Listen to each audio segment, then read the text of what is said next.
Okay, what's up guys? I'm here to do my anticipated reads for August. So what books am I excited for coming this August? And there aren't that many. I feel like I don't have that much for August. I don't know. I think I'm missing some books, but let's just get into it. Before I even go there, what books from July, if you saw my July anticipated reads video, what books did I end up getting? And I feel kind of bad because a lot of these books I actually don't end up buying, but they end up being sent to me. So I'm just going to show you though what books that I mentioned last month I ended up getting, either because I bought it or because they were sent to me. I kind of already talked about The Taking of Jake Livingston, but the hard copy was sent to me by Penguin Teen. I talked about how this wasn't my favorite read, but that I thought it was visually interesting, and I think it would be interesting to a lot of folks who are into horror.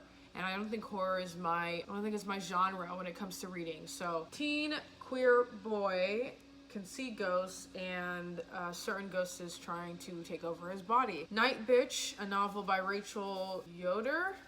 And this was also sent to me. I think I showed it in the last video. This book is about a stay-at-home mom who ends up finding that she's turning into a canine. She's turning into a dog. And she has to hide that part of herself from her family.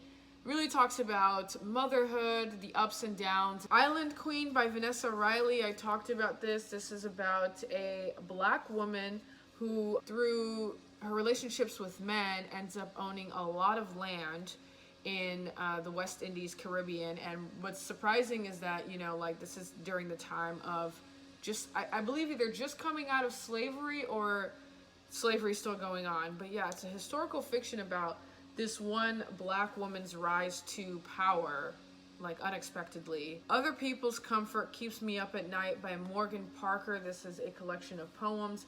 I'm not a big poetry fan, but when black women write poetry, I listen. So those are the 4 books from July releases that I ended up getting. Let's get into this list of books. Okay, so I have seven books I want to talk about, starting with August 3rd. The first book I want to talk about is When the Reckoning Comes by LaTanya McQueen. I love the cover.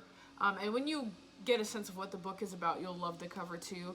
This book is a haunting novel about a black woman who returns to her hometown for a plantation wedding. So her best friend Celine, she's one of the only white people who hangs out with black people in the story.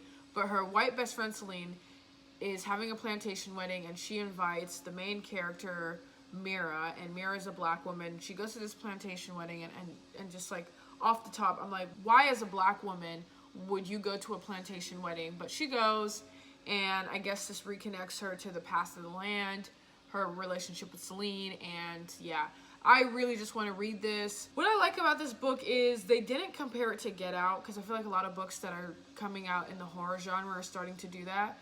They just kind of described the book as it is, and so I'm really excited for this book. The next book I want to talk about is a YA book. I love the cover. This is the kind of cover where, I usually don't like cartoon covers like this. I don't know, something about it I just usually don't like, but this is good. This is decent. I like the hair. So in this book, Amandla is the main character. She wakes up on her 15th birthday and her mother's having another bad day. And so in, pursuit of her mother's life, what's going on with her mother, she finds a mysterious address at the bottom of her mother's handbag along with a large amount of cash, and decides it's finally time to get answers about her mother's life, but what she discovers will change the shape and size of her family forever. So I'm really interested in this. I want to know the secret, what's up with your mom. The other thing that's kind of interesting about this book is that Amandla is a black girl and her mother is white. So that kind of throws a little interesting, perspective. What has her mom been through? How did she get Amandla? What is this cash at the bottom of her mother's bag? Mercury Boys by Chandra Prasad is another one. And I feel like I'm talking about a lot of historical fiction here, but first of all, I love the cover. Now the cover, girl on the cover of this looks like Amandla Steinberg. So that's really funny that the book I just talked about, the main character's name is Amandla, and then this book, the person on the cover literally looks like Amandla Steinberg to me. But in this book, 16-year-old Saskia Brown feels like an outsider at her new school. She's biracial in a population of mostly white students, and she forms a connection with other girls who steal portraits of young men from their local college like photo collection of like 19th century boys, and they basically form a bond that allows them to like literally talk to those boys. Like it's like a mix of like historical fiction and fantasy. But yeah, just picture like a bunch of girls steal photos from their library's collection of Union soldiers and then start talking to them. This could really be a train wreck of a book, or really good, I'm not sure. But so those are all the releases from August 3rd. We're gonna go to August 17th. Sometimes I Trip on How Happy We Could Be by Nicole Perkins is not really a book I would gravitate to generally. I don't really love when people do like pop culture essays, but I follow Nichole on Twitter and I generally like what she has to say. She basically talks about like racism, wealth, poverty, beauty, inclusion, exclusion, and basically just like writes about pop culture and essays, which has been done, and arguably it's been done too many times. I don't think people have that interesting of opinions on pop culture as they think they do, and as editors think they do. Like you know, it's just like, we get it. But I'm still gonna read this just to see. And the cover is kind of trash. I don't like the cover here. I just feel like the font of the words is not great. It's really not great.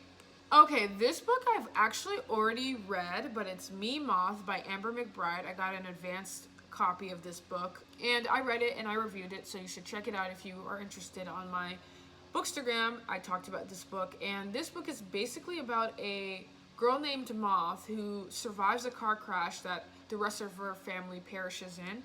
She's alone. She moves in with her Aunt Jackie, who lives in Virginia, so she moves from New York to Virginia. And she doesn't connect with anyone except for a Native American boy named Sonny. And they, you know, alone kind of decide during the summer that they're going to go on a road trip. This book, honestly, it's written in verse, which I usually don't like because I don't really love poetry, and then books in verse kind of just remind me of poetry. But this book is actually really well done. I think it being written in verse is perfect for the story it's trying to tell. More than that, there's a twist at the end that really got me. And it's not like an impossible twist. It's not a twist that hasn't happened in books. But the fact that I fell for this twist is like amazing. Yeah, read it. I love the cover. This is the kind of cover I like. It's just beautiful. I love the moths and the hair, and yeah, I love this book. This book is just beautiful. I love that it's written in verse, which is so funny because I usually don't like verse because I usually don't like poetry. So, but yeah, this book is good. Coming out again August 17th. Okay, this book is the second book of a series I have not even started. But if you read Raybearer by Jordan Ifueko, then the next book is coming out August 17th, Redemptor. And I need to read Raybearer because everyone says that is such a good Afro fantasy book. The cover I love. I don't know. I like the book cover because it's fantasy, so obviously it's gonna look like that, so I'm just really excited to read this book after I read Raybearer, which will be in a while because I'm slowly making my way through books I should be reading. Yeah, just a heads up, if you've read Raybearer, the second book is coming August 17th. Then the last book is a memoir, and again, I've expressed kind of like I don't really love memoirs, but this is kind of different. This is Seeing Ghosts, a memoir by Chow. She basically talks about death. She talks a lot about death. Basically, like, her mother dies unexpectedly from cancer, and their family's, plunged into lonely grief. She also talks about how her parents' only son, died just hours before his birth. And she just talks about, death being kind of everywhere around her family. And that's why I'm really interested in reading this novel. And on the cover, you can kind of see, the fish on the cover is dead. Or, I believe that's what the X is trying to show. So I'm really interested. I don't love the cover, but, I think it gets the message across and it's attractive enough. And what's interesting is actually Moth by Amber McBride. That book is about death, right? Because she's the only survivor of her family dying in a car crash. And it talks a lot about survivor's guilt and,